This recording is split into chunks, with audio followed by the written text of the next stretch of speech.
notre capacité à être ou à faire, notre victoire relève du fait que Jésus a pris la victoire et il nous l'a donnée. Quand nous avons intégré Christ, nous avons intégré la victoire. Quand nous avons intégré Christ, nous avons intégré la victoire. N'accepte pas que nos ennemis puissent venir vous dire « Tu es vaincu, tu es nul, tu t'en sortiras pas, regarde tes défauts, regarde tes manquements. Mes défauts, mes manquements, mes limitations ne peuvent en rien m'enlever une victoire que je n'ai pas prise, mais que Christ a pris pour moi. Maintenant, ma responsabilité, c'est d'intégrer Christ et de rester en Christ. Tant que je reste en Christ, je reste dans la victoire. Voilà le principe qui fait que nous sommes plus que vainqueurs, toujours vainqueurs et jamais vaincus. Ce n'est pas en vertu de nos capacités, ce n'est pas en vertu de notre justice, ce n'est pas en vertu de quoi que ce soit qui relève de nous, mais c'est en vertu de ce que Christ est. Ma responsabilité maintenant, c'est d'intégrer Christ et de rester en Christ, quoi qu'il advienne, quelle que soit la chose qui se passe, je reste en Christ. Car il a dit, si nous le renions, il va nous renier. Mais tant que nous restons en lui, rien ne peut nous enlever ce que nous avons intégré. On va nous enlever notre vie physique, mais on ne peut pas nous enlever Christ.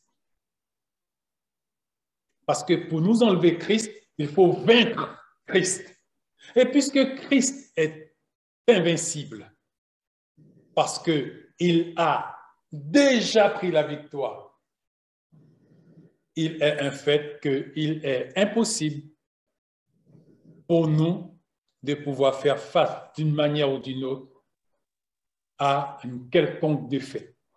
Alors, quand un chrétien constate par les faits qu'il est vaincu, qu'est-ce qu'il doit faire? C'est une question que je pose.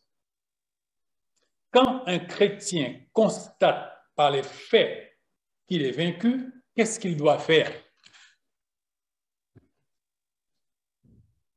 Vous pouvez répondre. Voici au micro, répondez. On doit demander pardon. On doit demander pardon. Qui dit mieux? Demander sa miséricorde.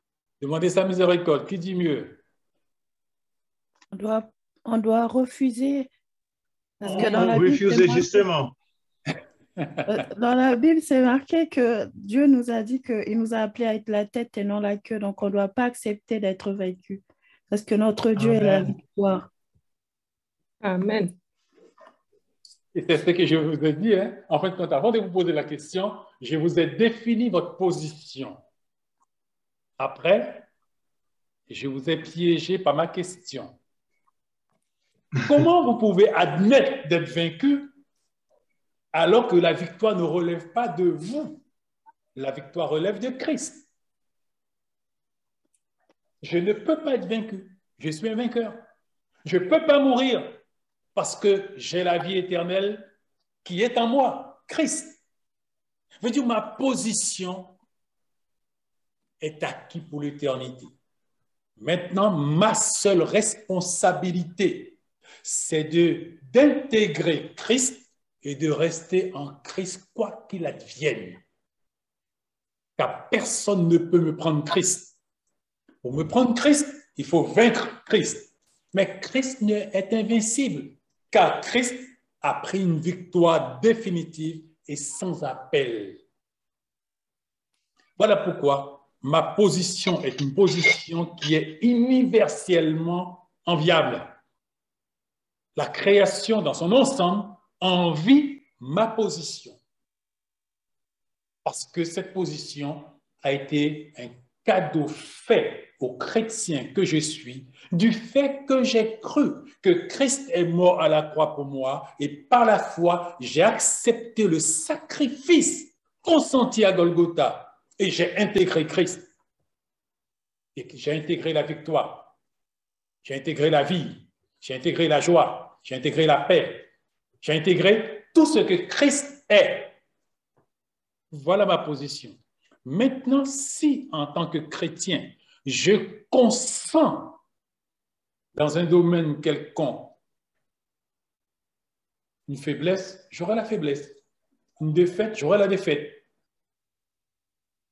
Une incapacité, j'aurai l'incapacité. Parce que le juste vivra par la foi. Le juste ne vit pas par ce qu'il constate, par ce qu'il voit. Le juste vit par ce qu'il croit dans la parole. Le juste vivra par la foi. Et c'est ma foi qui détermine ce que je suis. Dieu va nous aider.